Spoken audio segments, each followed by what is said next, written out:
নমস্কার, আপনাদের শুভেচ্ছা এবং অভিনন্দন জানিয়ে আজকের প্রতিবেদন আরম্ভ করছি। আজ আমি চলে এসেছি একটি সুপ্রাচীন মন্দির প্রাঙ্গণে। সেটি হচ্ছে সন্দেশ্বর শিব মন্দির। মন্দিরটি প্রায় 550 থেকে 600 বছর, কেউ কেউ আবার বলে যে 700 বছরের পুরাতন। সেই মন্দিরের সামনে আমি দাঁড়িয়ে আছি। মন্দিরের অভিমুখে আছে গঙ্গা নদী, বহমান গঙ্গা নদী। ও প্রথমে বলে রাখি, এই ষণ্ঢেশ্বরতলা মন্দিরে আসতে হলে আপনাকে চুঁচুড়ার ফেরিঘাট থেকে সোজা হেঁটে আসতে পারেন। সুন্দর রাস্তা আছে গঙ্গার বরাবর। বেশ কিছু মনোরম জায়গা পরিক্রান্ত করে আপনি এই জায়গায় আসতে পারবেন। মোটামুটি 10 থেকে 12 মিনিট সময় লাগবে হেঁটে আসতে। হেঁটে আসার পর আপনি যে জায়গাটায় আছে ষণ্ঢেশ্বরতলা ঘাটে এসে দাঁড়াবেন। সেই জায়গা থেকে মন্দির প্রান্তর সুন্দরভাবে দেখা যায়। আমি সেই ঘাটের কাছে আছি। আস্তে আস্তে আমি ঘাট দিয়ে উপরে উঠছি। বিরাট চত্বর, বহু পুরনো, বহু ঐতিহাসিক, তাহলেও কিন্তু যেটাকে এখনও মেনটেনেন্সের দরকার সেভাবে কিন্তু করা হয়নি। প্রত্নতত্ত্ব বিভাগ বা অন্যান্য যারা ঐতিহাসিক কাজের সঙ্গে যুক্ত তারা যদি একটু সহানুভূতিশীল হয় তাহলে কিন্তু এই মন্দিরের আরও হিত গৌরব ফিরে পাওয়া যাবে। প্রায় 700 বছর পুরনো এই মন্দির। এই মন্দিরে আছেন ষণ্ঢেশ্বর শিব। তাকে নিয়ে আছে বহু কল্পকথা, তাকে নিয়ে আছে বহু পৌরাণিক কথা। কেউ কেউ বলেন যে এই শিবকে পাওয়া গেছে গঙ্গা নদীর থেকে। শুধু শিব নয়, আরও কয়েকটি শিলাখণ্ড এই নদীর তীর থেকে পাওয়া গেছিল। সে সমস্তগুলোই কিন্তু মন্দির প্রাঙ্গণে রাখা আছে। আপনাদের সমস্ত কিছুই দেখাবো আজকে।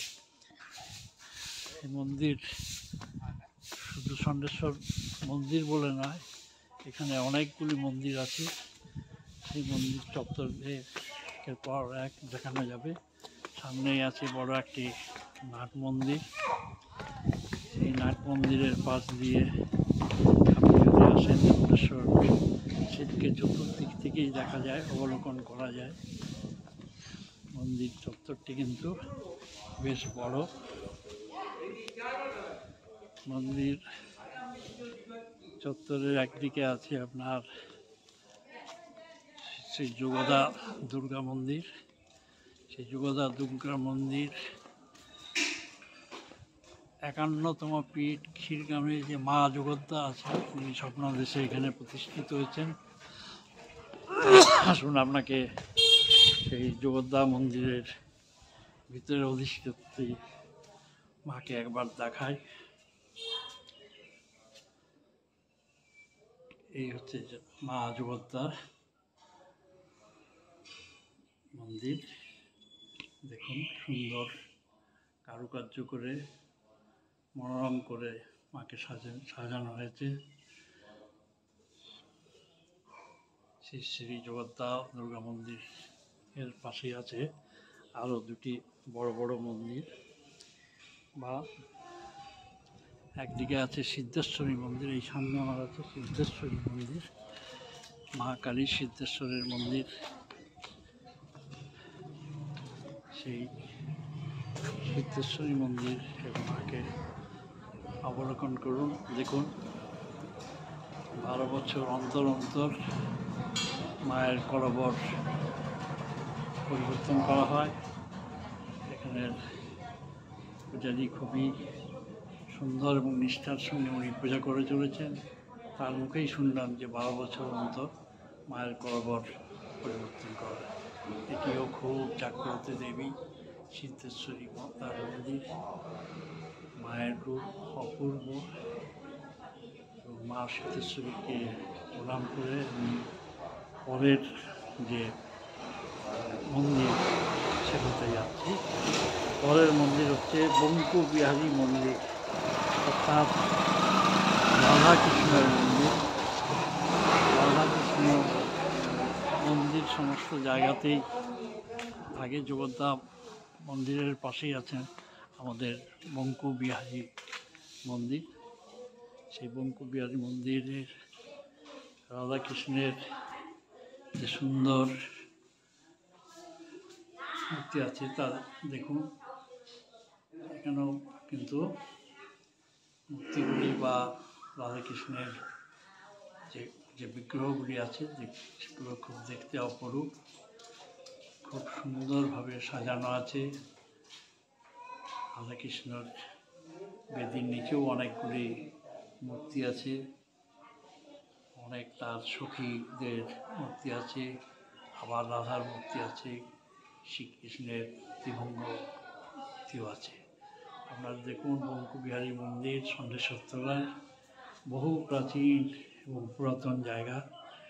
এই জায়গায় শুনেছি ডাচ সাহেব, এক সাহেব তিনি দুটি ঢাক এবং ঘণ্টা দিয়ে গেছেন। সেই ঢাকগুলি এখনও ষণ্ঢেশ্বর মেলায় চৈত্রগাজনের সময় বাজানো হয়। সেই ঘণ্টা এখনও পর্যন্ত আছে। কাজেই এই ষণ্ঢেশ্বরী মন্দিরকে আপনারা দেখুন। বাবা শিবের যে পুরনো মূর্তি আছে বা শিবলিঙ্গ আছে সেটিও আপনারা দেখুন। এই জায়গায় আপনারা দেখুন ষণ্ঢেশ্বর এর যে মন্দিরের অবয়ব, সুন্দর জায়গা, শান্তির জায়গা। সুন্দরভাবে এই সমস্ত জায়গায় এসে একটু আপনার মন পরিবর্তন হবে। এখানে আছে ভোগের ঘর, ভোগের ঘর দিয়ে নিচে যদি নামা যায় তাহলে পাওয়া যাবে আবার আমাদের জগন্নাথ দেবের মূর্তি। জগন্নাথ, সুভদ্রা, বলরাম, তার তিনটি মূর্তি খোদাই করা আছে। এই যে ঘর দেখাচ্ছে এটি হচ্ছে জগন্নাথ দেবের মন্দির।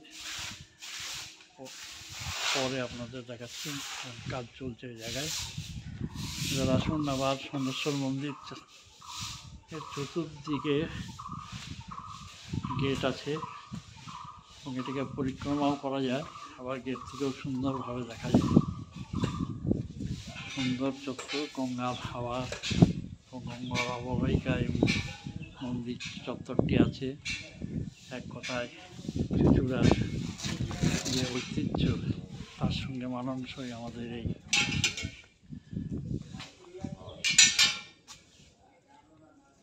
এখান থেকে একটু দেখা থেকে বোঝা যায় যে প্রায় 5 শতাধিক বছরের পুরনো হচ্ছে আমাদের এর ষণ্ঢেশ্বর দেব জিউয়ের মন্দির। ষণ্ঢেশ্বর দেবের মন্দিরে ভক্তরা আসেন, তারাও পুজো দিয়ে যান। আপনারা দেখুন ভক্তরা কীভাবে ভক্তিভরে বাবা শিবের পুজো করছেন।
Bye bye.